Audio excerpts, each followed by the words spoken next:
Pemirsa, kita sampai di segmen yang terakhir. Sekarang giliran Pak Profesor Saetapi yang sudah lama ditunggu pemirsa, Pak. Di seluruh tanah air, nanya tiap pekan, Pak Saetapi kemana? Terima kasih Pak Karni dan para pemirsa. Karena apa yang saya bicarakan di sini itu juga saya tampung tidak dari seluruh rakyat Indonesia, tapi yang saya baca melalui beberapa surat kabar. Dan saya tidak melihat masalah sekarang ini dari segi hukum pidana saja.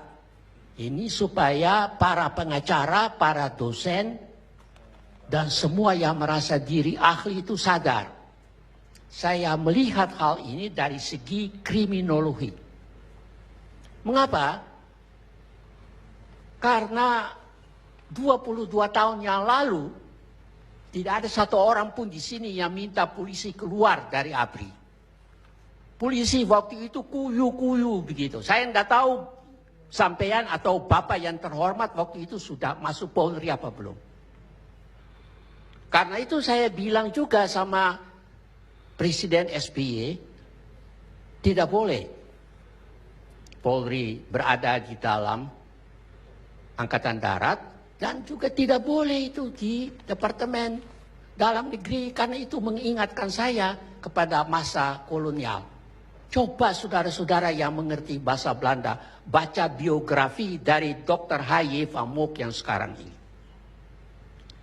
Kalau Anda jadi pengacara, itu dikatakan this broad man eat, this broad man spread. Anda dibayar kan untuk berbicara untuk kepentingan yang bersangkutan. Apakah uang itu uang haram apa tidak itu soal lain. Saya sebagai pendidik merasa muak melihat orang-orang itu. Kita tidak usah membela. Keadaan sekarang ini terlepas dari kasus BW dan BG, ini keadaan sekarang ini kan keadaan istilah kriminologi anomi di mana-mana. Keadaan anomi ini diperpajakan sekarang mulai tindak apa?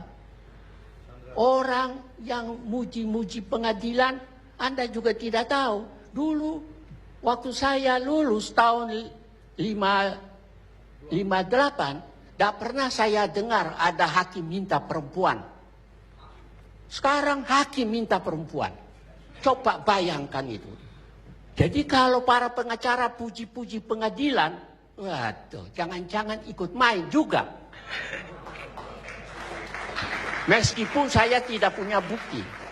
Kalau bicara tentang polisi, aduh Pak, banyak yang saya dengar untuk naik pangkat, untuk ditempatkan, ya boleh saja Pak Sompi dan Bapak yang jadi jenderal ini boleh bantah. Boleh saja. Sekarang saya tanya. Itu yang kepala Bareskrim itu. Apa betul? Sekarang saya mau tanya. Ada hubungan besan atau saudara apa tidak? Dengan BG. Kalau ada, ya saya baru sekarang dapat mengerti. Mengapa? Kan saya tidak bela itu orang KPK dalam hal ini. BW. Tapi tidak pantas seorang pejabat terus mau dilakban mulunya terus apa namanya itu dipasang apa itu borgol. Tidak pantas itu. Itu kalau terorisme atau perampok saya kecewa berat. Bukan saya karena saya pro KPK sama sekali tidak. KPK kalau selalu minta bantuan saya kadang-kadang tolak. Supaya saya bisa bebas melihat masalah-masalah ini. Coba itu Antasari punya kasus. Apa polisi berani mempertanggungjawabkan sekarang? Dan kalau saya tidak salah Bapak yang membela Antasari. Oh coba Bapak berani enggak berbicara di depan dua jenderal ini? Ya gitulah. Jangan-jangan singgung-singgung saya tapi ya saya tidak suka. Sekarang saya mau tanya masalah sekarang ini sebetulnya siapa yang salah? Polisi salah, KPK salah, atau jangan presiden yang salah karena tidak tegas? Orang Belanda mengatakan under the plug. Di bawah tekanan atau di bawah pengaruh. Itu rakyat, bukan saya tapi yang mengatakan. Kan cerita-cerita beredar itu kadang-kadang saya sampai malu mendengar dan tidak berani saya ucapkan di sini. Sebab kalau saya ucapkan di sini, besok dilaporkan polisi, saya dipanggil. Kan begitu. Buktinya apa? Ya, saudara-saudara, menurut hemat saya teringat kepada kasus Watergate. Ini tidak tahu, saya juga tidak tahu. Ada One Team Press, ada tim 9. Saya dengar cerita angin, sepoi-sepoi basah, itu pendapat mereka juga tidak sama satu dengan yang lain. Saya khawatir jangan-jangan presiden kita ini menganut falsafah engge-engge boten kepangge. Kalau engge-engge boten kepangge kan susah, Pak. Kita butuh keputusan yang tegas. Dan kalau putusan dari Bapak Presiden, semoga beliau dengar saya ngomong, seperti saya pernah juga ngomong kepada SBY, ya, dan itu ada itu sana itu mata-mata yang lapor saya juga kepada SBY. Kalau sampai beliau mutus keliru, maka itu saya teringat kepada dua pepatah. Ya, karena nila setitik, rusak susu sebelanga. Pak Jokowi tidak dipilih oleh partai, dicalonkan. Tapi yang milih beliau adalah rakyat. Jadi beliau harus menyuarakan suara rakyat, bukan suara partai. Itu supaya beliau ingat betul. Saya ini sudah lama di Jawa dari tahun 1951. Mungkin kedua jenderal ini juga belum lahir. Jadi saya tahu betul itu bagaimana mentalitas itu engge-engge boten kepangge itu. Saya mau mengatakan, ya, ini kan kasus kan bukan kasus baru, Pak.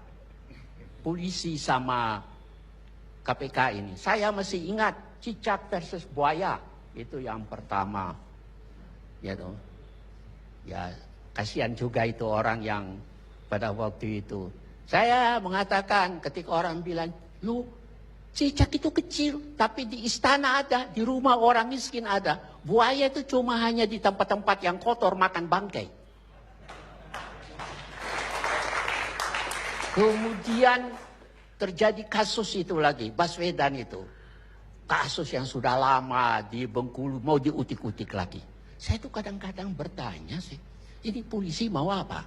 Bukan saya anti polisi loh, Pak, tidak. Tapi polisi sebetulnya mau apa?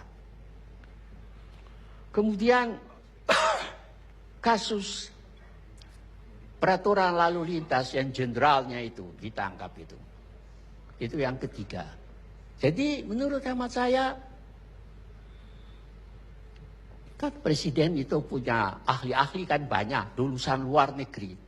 Apa dia tidak tahu waktu kasus Watergate di Amerika, ya itu dalam hal Nixon itu diangkat special prosecutor, bukan dari kejaksaan, tapi dari dunia pendidikan tinggi.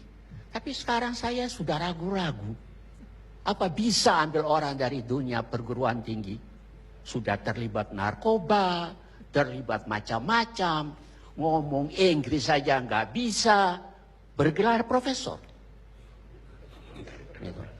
Jadi saya ini sebagai orang yang sudah memasuki usia 83 tahun, saya kalau lihat ini, gitu. Kalau orang-orang di Senayan, saya teringat berkali-kali, saya selalu tuding saudara Ruhut, politicians are just like gangster. Itu bukan omongan saya, Pak, itu ucapan Silvi Roni. Gitu.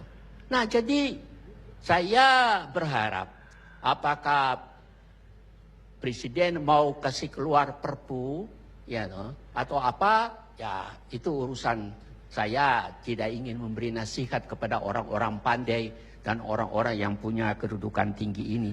Saya hanya mau mengatakan saja, kalau presiden keliru seperti saya katakan tadi, karena nilai setitik rusak susu sebelanga, ya, Kalau Pak Jokowi masih mau dipilih lagi 5 tahun lagi, ya dia supaya ambil keputusan yang benar, yang tegas.